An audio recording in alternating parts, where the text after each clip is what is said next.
Hello, welcome to Balaji education point. Basically guys, आज का जो वीडियो रहेगा वो वीडियो रहेगा पंजाब रेवेन्यू पटवारी के एग्रीकल्चर का पार्ट 6 है। अगर आप इसको सीरियल ऑर्डर में देखें तो सीरियल ऑर्डर में ये 7th वीडियो है। ये 6ठी वीडियो है डायरेक्ट एग्रीकल्चर के 6th चैप्टर के ऊपर, और एक वीडियो मैंने बनाई थी रेवोल्यूशंस के ऊपर जिसमें मैंने सारे तरीके के जो एग्रीकल्चर के रेवोल्यूशन है, व्हाइट रेड येलो, ये सब कवर किए थे।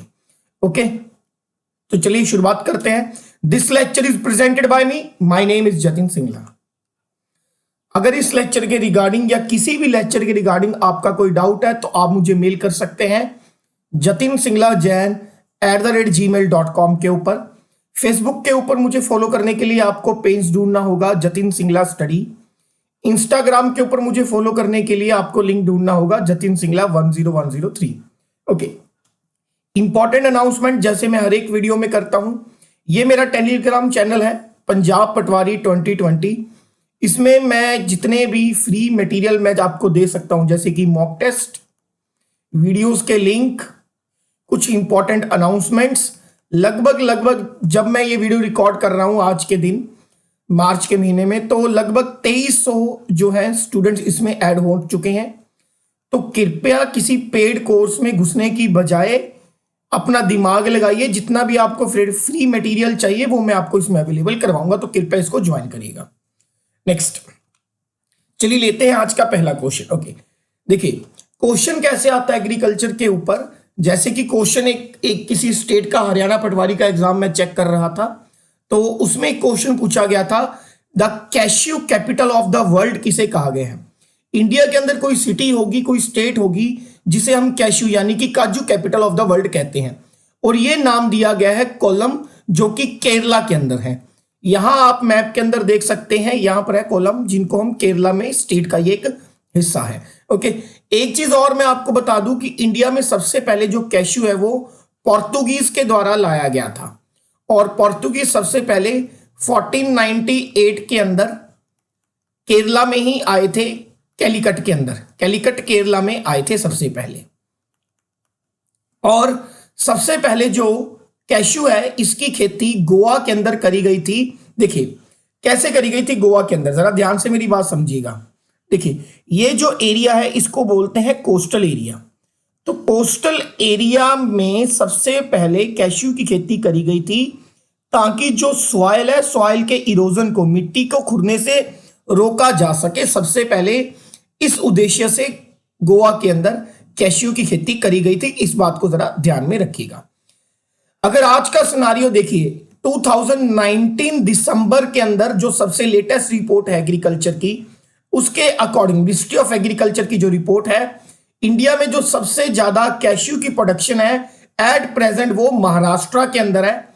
पूरे भारत के टोटल कैश्यू का 32.22% यानी कि लगभग 33% जो कैश्यू है वो महाराष्ट्र के द्वारा प्रोड्यूस किया जाता है। Very very important question. Next, अगले में हमसे पूछा गया है, which state is known as the soybean state of India. Soybean state of India किसे कहा गया है? एक चीज और याद रखिए, सोयाबीन को बोलते हैं poor man's meat. Poor man's meat एक वीडियो मैंने अभी रिसेंटली अपलोड करी थी, जिसमें मैंने अलग अलग क्रॉप्स के जो सॉब्रिक्यूट्स होते हैं, निकनेम होते हैं क्रॉप्स के, उनके ऊपर अपलोड करी थी। तो सोयाबीन स्टेट ऑफ इंडिया कहा जाता है मध्य प्रदेश को। Very very very important. और एक there is a authority called SOPA, soybean processors association of India, जो इंडिया में सोयाबीन की प्रोडक्शन के लिए, उसके बेहतरीन के लिए, डेवलपमेंट के लिए, ये अथॉरिटी जो है एक गवर्नमेंट बॉडी है नेशनल लेवल की, जो सारी डिसीजन लेती है। इसका हेडक्वार्टर भी मध्य प्रदेश के इंदौर में पाया जाता है। और दूसरी बात आपको क्या याद रखनी है, भारत में सबसे ज्यादा जो सोयाबीन है वो मध्य प्रदेश में ही होता है।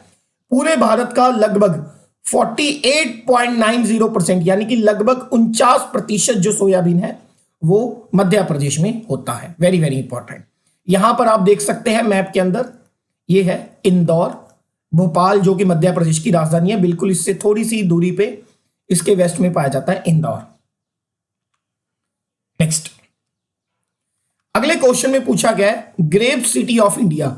ग्रेप्स यानी कि अंगूर, भारत के किस शहर को ग्रेव सिटी ऑफ इंडिया कहते हैं? महाराष्ट्र का एक सिटी है दैट इज कॉल्ड नासिक। ठीक है, इसे कहा गया है ग्रेव सिटी ऑफ इंडिया। यहां पर मैप के ऊपर आप देख सकते हैं, यह है नासिक, महाराष्ट्र में पाया जाता है the grave city of India. इसके साथ साथ दो इंपॉर्टेंट डेज आपको याद रखने हैं। पहला, नेशनल फूड डे कब मनाया जाता है? ट्रिपल स्टार लगाइएगा। डेज में सिर्फ वही कवर करूंगा जो डायरेक्टली और इनडायरेक्टली रिलेटेड टू एग्रीकल्चर है। नेशनल फूड डे 24 अक्टूबर को सेलिब्रेट किया जाता है, और अगर पूछे वर्ल्ड फूड डे तो वो सेलिब्रेट किया जाता है 16 अक्टूबर को। इंपॉर्टेंट है। नेक्स्ट लेते हैं जी। अगले में पूछा गया है, कौन सी भारत की स्टेट है जिसे मिल्क पेल ऑफ इंडिया कहा जाता है? मिल्क पेल यानी कि बाल्टी, दूध की बाल्टी भी कहा जाता है। मिल्क पेल ऑफ इंडिया कहा जाता है हरियाणा को। इंपॉर्टेंट है भाई, डबल स्टार मार्क कर लो। मिल्क पेल ऑफ इंडिया किस स्टेट को कहा जाता है? तो ये कहा जाता है हरियाणा को। ठीक है जी, यहां पर आप देख सकते हैं, ये हरियाणा का मैप है। हरियाणा 1 नवंबर 1966 को करंट पंजाब से जो था बाइफ्रचुएट यानी कि सेपरेट हुआ था, ये भी साथ में याद रख लीजिए। 26 नवंबर को double star, very very important, national milk day मनाया जाता है इंडिया के अंदर 26 नवंबर को। क्यों मनाया जाता है? भारत के अंदर एक रेवोल्यूशन आया था 1964-65 में, इसकी शुरुआत हुई थी, जिसको हम बोलते हैं white revolution, which is related to milk and its products. और इस व्हाइट रेवोल्यूशन के जो जनक थे वो थे डॉक्टर वर्गेश कुरियन। ठीक है, और इन्हीं की बर्थ एनिवर्सरी पे हम लोग हर साल 26 नवंबर को नेशनल मिल्क डे मनाते हैं। Very very important question. आप चाहो तो इसी प्लेलिस्ट के अंदर आपको एक वीडियो मिलेगी जिसमें सारे रेवोल्यूशन है, उसमें मैंने सारे रेवोल्यूशन को काफी डीप में कवर किया है, जैसे कि green revolution, red revolution, yellow revolution, white revolution, pink revolution, black revolution, grey revolution, इस तरीके से सारे रेवोल्यूशन कवर किए हैं। मैं वीडियो के डिस्क्रिप्शन में भी लिंक दे दूंगा, कृपया उसे देखिएगा। अगर पूछे वर्ल्ड मिल्क डे कब मनाया जाता है, तो वर्ल्ड मिल्क डे मनाया जाता है 1 जून को, और इसको मनाया जाता है FAO यानी कि food and agriculture organization, food and agriculture organization. ठीक है, इसका हेडक्वार्टर जो है वो आपको इटली में मिलेगा, ये याद रखिएगा। नेक्स्ट, कुछ और important days related to agriculture. कृपया अपना दिमाग मत लगाइएगा, जो मैं आपको इंपॉर्टेंट डेज दे रहा हूं एग्रीकल्चर के रिलेटेड उन्हें याद करिएगा, जितना मैं बता रहा हूं उतना याद करिएगा। ठीक है, चलिए पहला डे लेते हैं। 24 अप्रैल, इस दिन नेशनल पंचायती डे मनाया जाता है। मैं कहूंगा सारे डेज में सबसे इंपॉर्टेंट नेशनल पंचायती डे, और ये मनाया जाता है गवर्नमेंट ऑफ इंडिया द्वारा। ओके, इंडिया में पहला जो पंचायती राज था यानी कि पंचायती सिस्टम था, वो राजस्थान का एक जिला है कॉल्ड नागौर डिस्ट्रिक्ट। पंजाब के पेपरों में बहुत ज्यादा रिपीट होता है, वैसे पॉलिटी का टॉपिक है ये। राजस्थान का नागौर डिस्ट्रिक्ट है, उसमें जो है पहली बार पंचायती सिस्टम लागू किया गया था। 5 जून वर्ल्ड इन्वायरमेंट डे, जो कि यूनाइटेड नेशन के द्वारा मनाया जाता है। एक चीज समझने वाली क्या है, कुछ डे जो है हमारे नेशनल यानी कि केंद्र सरकार के द्वारा समर्पित है, कुछ वर्ल्ड लेवल पे हैं। तो अप्रैल 24 को नेशनल पंचायत डे है और 5 जून को वर्ल्ड इन्वायरमेंट डे है। 23 दिसंबर किसान दिवस मनाया जाता है 23 दिसंबर को गवर्नमेंट ऑफ इंडिया द्वारा। एक हमारे लीडर हुए हैं, बहुत बड़े किसान नेता थे, चौधरी चरण सिंह, देश के प्रधानमंत्री भी रह चुके हैं। इनके बर्थ एनिवर्सरी पे हर साल किसान दिवस मनाया जाता है। ओके, इनके ठीक 2 दिन बाद 25 दिसंबर को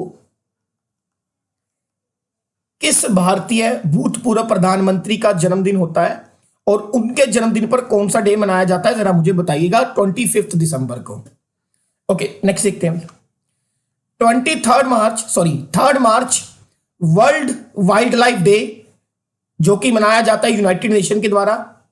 22 March world water day united nation के द्वारा मनाया जाता है। 15 October international day of rural women, triple star लगाइएगा। If I am not wrong 2018-19 में एक पेपर हुआ था सीडीएस का, combined defence services by the UPSC, union public service commission. उसमें यह पूछा गया था international day of rural women, और यह भी मनाया जाता है यूनाइटेड नेशंस के द्वारा। अप्रैल 22 अप्रैल को मनाया जाता है वर्ल्ड अर्थ डे, और यह भी मनाया जाता है यूनाइटेड नेशन डे के द्वारा। अगर इनमें से आप पूछे कि सर मोस्ट इंपॉर्टेंट कौन सा है, अप्रैल 24 national Panchayati day, 15 October international day of rural women, 23 दिसंबर किसान दिवस एंड वर्ल्ड अर्थ डे। ये चार तो आपको हर हाल में याद रखने हैं। नेक्स्ट देखते हैं जी, मशरूम सिटी ऑफ इंडिया किसे कहा जाता है? हिमाचल प्रदेश के अंदर है सोलन। तो सोलन में मशरूम की काफी वैरायटीज होती है, इसलिए इसे कहा जाता है मशरूम सिटी ऑफ इंडिया। एक अथॉरिटी है सरकार की जो मशरूम के रिलेटेड सारे फैसले लेती है, डायरेक्टरेट ऑफ मशरूम रिसर्च। इसका हेडक्वार्टर भी आपको सोलन यानी कि हिमाचल प्रदेश के अंदर मिलेगा। ठीक है, यहां पर आप मैप के अंदर देख सकते हैं, ये है हिमाचल प्रदेश और ये है सोलन। ओके, सोलन को सिटी ऑफ रेड गोल्ड भी कहते हैं, बिकॉज यहां पर बल्क में प्रोडक्शन होती है टमाटोज की, यानी कि टमाटर की। तो सोलन को दो नाम दिए गए हैं, mushroom city of India and the red gold city of India. Very very important. Next देखते हैं जी, coffee land of India. Coffee land of India किसे कहा गया है? ठीक है, देखिए इसको समझने से पहले मैं आपको एक छोटी सी कहानी सुनाता हूं, कृपया समझिएगा। एग्जाम के लिए नहीं है, वैसे इंजॉयमेंट के लिए। There is a person called Baba Budan. Baba Budan 1600 AD के अंदर हुए हैं, यानी कि 16th सेंचुरी के अंदर। ये एक सूफी संत थे, मुस्लिम सूफी संत थे। तो एक बार ये मक्का की यात्रा के लिए अरब जाते हैं। ओके, तो बीच में ये यमन रुकते हैं। यमन के अंदर एक पोर्ट है, that is called Mocha, MOCHE, Mocha port. यहां पर पहली बार ये कॉफी का सेवन करते हैं, यानी कि कॉफी का टेस्ट करते हैं। ओके, जब ये कॉफी पीते हैं तो इनको काफी रिजुविनेट यानी कि एनर्जी फील होती है, रिफ्रेशमेंट फील होती है। तो उस समय अरब जो था अपनी कॉफी बीन्स को लेकर काफी प्रोटेक्टिव था, उसे अपने देश से बाहर नहीं जाने देता था। तो इन्होंने चोरी छिपे वहां से 7 कॉफी के बीन्स अपनी चेस्ट के अंदर यानी कि शर्ट के अंदर छुपाए और उन्हें भारत में लेके आए। और उनको लाने के बाद सबसे पहले उन्होंने उन 7 कॉफी बीन्स को, there is a place in Karnataka called Chikmagalur, Chikmagalur के अंदर उन 7 कॉफी बीन्स को बीजा था। और इसलिए वहां पर आज लगभग इंडिया की सबसे ज्यादा जो है कॉफी पाई जाती है, और कॉफी लैंड ऑफ इंडिया भी बोला जाता है चिकामगलूर, जो कि कर्नाटका में है। और यही इंडिया का बर्थ प्लेस है कॉफी का, यह भी याद रखिए। इसलिए कॉफी इंडिया के जो फाउंडर हैं वो कहे गए हैं बाबा बुढ़ान को, याद रखिएगा। Next, egg city of India. Egg city of India बोला जाता है नमक्कल को एग सिटी ऑफ इंडिया। ठीक है, जो कि भारत के तमिलनाडु राज्य के अंदर पाई जाती है, साउथ के अंदर। यहां पर है तमिलनाडु। ठीक है, और तमिलनाडु के यहां पर आप देख सकते हैं दिस इज कॉल्ड नमक्कल। यहां पर एग की काफी वेराइटीज होती हैं, लगभग आप ये याद रखिएगा कि यहां पर 65 वेराइटीज, अलग अलग तरीके की वेराइटीज ऑफ एग मिलता है, इसलिए इसे कहा जाता है egg city of India. Next, sandalwood city, sandalwood यानी कि चंदन की लकड़ी। सैंडलवुड सिटी ऑफ इंडिया कहा जाता है मैसूर को, जो कि कर्नाटका के अंदर पाया जाता है। मैसूर को कहा जाता है सैंडलवुड सिटी ऑफ इंडिया, और ये इसे कर्नाटका की हेरिटेज सिटी भी कहते हैं। ठीक है, और इसे एबोर्ड ऑफ सैंडलवुड यानी कि चंदन की लकड़ी की छत भी कहा जाता है। और ये लार्जेस्ट प्रोड्यूसर है सैंडलवुड के अंदर इंडिया में। यहां पर आप देख सकते हैं चंदन की लकड़ी। नेक्स्ट देखते हैं भाई, सिटी ऑफ स्पाइसेस यानी कि मसालों का शहर। जैसे कि मैंने आपको बताया था कि जो पोर्तुगीज से सबसे पहले कैलिकट में आए थे, कैलिकट में एक जगह है कोझिकोडे केरला के अंदर। ठीक है, और वहां पर पोर्तुगीज जब आए थे सबसे पहले स्पाइसेस यानी कि मसालों की खेती के लिए ही आए थे, और बदले में हमें स्वीट पोटैटोस यानी कि शकरकंदियां देने आए थे। ठीक है, वास्को डी गामा आया था 1498 के अंदर, मई 1498 के अंदर सबसे पहला पोर्तुगीज जो भारत आया, that was Vasco D gamma. ठीक है, इसलिए सिटी ऑफ स्पाइसेस बोला जाता है कोझिकोडे, जिसे कैलिकट के अंदर है, केरला में। अगर पूछा जाए क्वीन ऑफ स्पाइसेस किसे कहते हैं, तो ये कहते हैं कैडामोम यानी कि इलायची को। अगर कहें किंग ऑफ स्पाइसेस किसे कहते हैं, तो ये कहते हैं ब्लैक पेपर यानी कि काली मिर्च को। ठीक है, next, orange city of India, no doubtly ये कहा जाता है नागपुर को। Orange city of India, Bharat का ऐसा शहर जहां पर काफी ज्यादा मात्रा में संतरे होते हैं, दैट इज नागपुर, जो कि महाराष्ट्र में है। ओके, यहां पर आप देख सकते हैं, ये है महाराष्ट्र, ये कोस्टल स्टेट है इंडिया का। ठीक है, और यहां पर आपको बिल्कुल इसके ईस्ट में मिलेगा नागपुर। ठीक है, अगर पूछा जाए वर्ल्ड सॉइल डे कब मनाया जाता है, तो वर्ल्ड सॉइल डे मनाया जाता है 5 दिसंबर को। इंपॉर्टेंट है, ये याद रखिएगा। Next, city of chillies in India, city of chillies यानी कि मिर्च, अलग अलग तरीके की जो मिर्च होती हैं। There is a place in Andhra Pradesh called Guntur. Guntur के अंदर, आंध्र प्रदेश के अंदर एक प्लेस है गुंटूर, जो कि पूरे वर्ल्ड में, सिर्फ इंडिया में नहीं, पूरे वर्ल्ड में फेमस है चिलीज के लिए। ओके, और अगर पूछा जाए पूरे भारत में टॉप प्रोडक्शन स्टेट जो चिली में नंबर 1 पे आती है, दैट इज कॉल्ड तेलंगाना। और पूरे भारत का लगभग 33% यानी कि 32.76% जो है चिलीज सिर्फ तेलंगाना में होती है। ओके, वेरी वेरी इंपॉर्टेंट, इस बात को याद रखिएगा। यहां पर आप देख सकते हैं आंध्र प्रदेश के बिल्कुल ईस्ट में है गुंटूर, यहां पर। Next, city of pearls, city of pearls यानी कि मोती। सिटी ऑफ पर्ल्स कहा गया है हैदराबाद यानी कि तेलंगाना को। Very very important.